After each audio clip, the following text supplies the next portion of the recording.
tidak akan menceraikan aku? Tanyanya dengan terisak. Tidak kan sayang, aku sangat mencintaimu. Aku tidak akan membiarkanmu menjadi janda karena aku juga tidak mau menjadi duda. Ucap Raka sambil tertawa. Satu pukulan kecil mendarat di punggung Raka oleh Gia karena gemes mendengar ucapan suaminya. Raka menarik perlahan wajah Gia dan berniat menghapus air matanya. Namun saat Bekti melihat wajah Gia, ia malah tertawa terpingkal-pingkal sambil memegang perutnya karena melihat wajah Gia yang berubah menjadi polkadot. Oh astaga manis, kau berubah dari manis menjadi onde-onde, ucap Bekti di sela-sela tawanya. Bruk! Lemparan bantal pun langsung mengenai kepala Bekti. Namun itu tidak membuat Bekti berhenti tertawa. Mama Raka, tanya Gia. Kalian ini kuda-kudaan terus, cerca Bekti. Sudah biarkan saja dia. Buaya darat itu memang sudah gila karena terlalu lama tegang, ucap Raka sekedarnya. Padahal ia juga sedang menahan tawanya yang hampir meledak melihat wajah istrinya mirip ondel-ondel seperti kata Bekti. Namun ia tahan demi kesejahteraan pabrik bayi yang harus selalu beroperasi. Otakmu tidak ada pikiran lain selain permainan kuda-kudaan, ucap Raka dengan kesal pada saudaranya ini. Daripada meladani buaya darat mesum, lebih baik Raka menenangkan istrinya.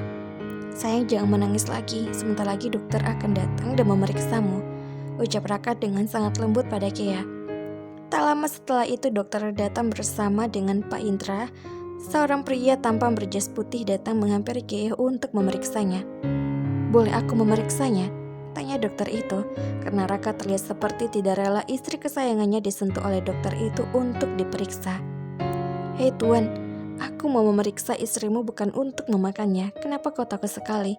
Ucap dokter Verol yang masih sahabat dengan Raka dan kini menjadi dokter keluarga Leander. Kenapa kau yang datang? Tanya Raka ketus. Hai, Pak Indra yang memanggilku, ucap Verol. Astaga, Raka menghembuskan nafas kasar karena ia tidak mau istrinya diperiksa dokter laki-laki.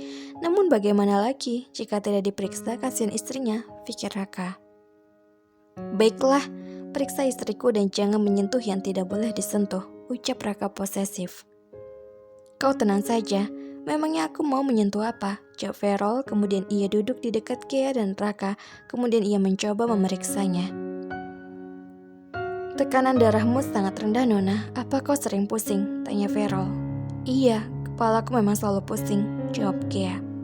Verol pun kemudian memeriksanya lagi dengan teliti, kemudian ia tersenyum. Aku akan memberikan resep obat nanti, kau beli di apotik dan juga salep untuk dioleskan di bagian kulit yang gatal dan panas, ucap Verol pada Raka. Apa istriku baik-baik saja? Tanya Raka. Istrimu tidak apa-apa. Dia memang alergi dan usahakan hindari makanan yang akan membuat alergi menjadi kambuh, karena itu akan sangat menyiksanya. Karena alergi ini bisa menimbulkan rasa gatal dan panas di kulit dan itu akan sangat membuatnya tidak nyaman. Dan untung saja alergi ini tidak berpengaruh pada janinnya. Ucapan Dr. Verol membuat semua orang terkejut. Apa? Janin? Semua orang sangat terkejut mendengarnya. Apa? Janin? Semua orang terkejut mendengar kata janin yang berarti bayi yang berada dalam kandungan. Itu berarti jika Gia sedang hamil. Iya janin, ucap dokter Verol yang juga merasa terkejut mendengar dan melihat semua orang tengah syok dengan diagnosanya. Memangnya kenapa kalau hamil? Pikir dokter Verol. Maksudmu, jika istriku ini sedang hamil begitu? Tanya Raka memastikan. Iya istrimu sedang hamil Raka. Memangnya kenapa kalau dia hamil?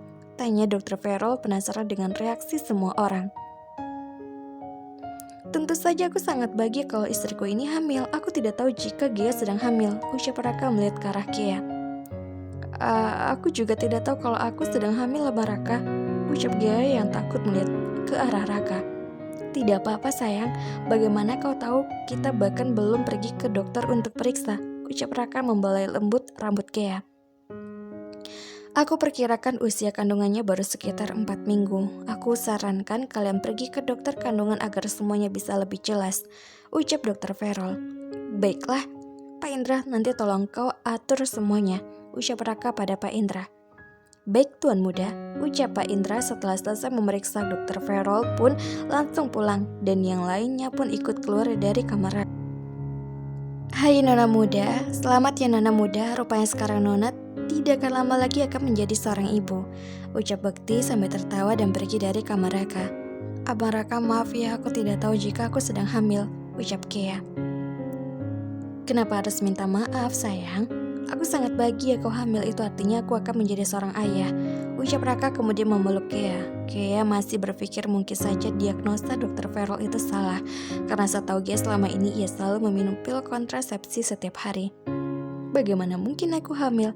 Bukankah aku selalu minum pil itu? Atau mungkin pilnya jelek makanya tidak ampuh, gumam Kea dalam hati. Saat sedang berpikir, Bekti masuk ke kamar dan memberikan obat untuk Kea. Ini obatmu Nona, Nona aku pergi duluan ke kantor ya, ucap Bekti terburu-buru. Baiklah terima kasih, ucap Kea dan Bekti pun langsung keluar dari kamar Kea dan menuju ke kantor. Raka memberikan obat untuk Kea dan juga membantu mengoleskan salep pada tubuh dan wajah Kea. Buka pakaianmu, aku akan mengoleskan obat ini, ucap Raka. Mendengar perintah Raka bukannya membuka pakaian tapi Kea malah mengeratkan selimutnya. Raka mengernyitkan heran melihat tingkah istrinya yang malah mengeratkan selimutnya. Kau kenapa? Tanya Raka. Aku malu. Biar aku saja yang mengobatinya sendiri, ucap Kea yang merasa malu pada suaminya. Malu? Kenapa kau malu? Tanya Raka.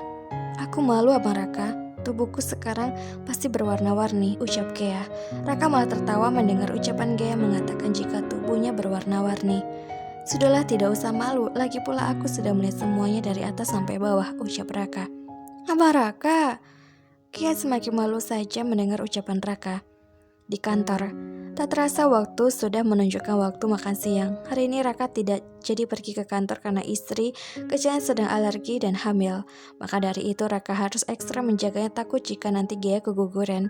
Karena istri kecilnya termasuk spesies yang tidak bisa diam. Tok tok tok, terdengar suara ketukan pintu di ruangan Bekti. Bekti pun mempersilahkan masuk. Masuk saja, ucap Bekti yang masih berkutat dengan laptopnya. Maaf Pak Bekti, ada yang ingin bertemu dengan Anda, ucap sekretaris Bekti. Siapa? Aku tidak punya janji dengan siapapun, jawab Bekti. Aku Kak Bekti, ucap seorang gadis mungil yang dimimpikan oleh Bekti siang dan malam. Betapa bahagianya hati Bekti saat ini karena kucing betina kini tiba-tiba ada di hadapannya. Sayangku, ucap Bekti dengan nada yang dramatis, membuat bulu kuduk sekretarisnya merinding seketika. Dengan segera sekretaris Bekti pun pergi dari ruangan itu dan menutup pintu. Karena mungkin sebentar lagi akan ada tontonan yang mengotori matanya. Kak Bekti, aku sangat merindukanmu, ucap Bintang menghampiri Bekti. Aku juga sangat merindukanmu sayang, ucap Bekti dan kemudian membuka kasih yang sangat ia rindukan. Kak Bekti tidak marah aku datang ke sini, tanya Bintang. Halo novelers semuanya, jangan kemana-mana, tetap di channel Mimin, channel Vivi Toloka, jangan lupa subscribe.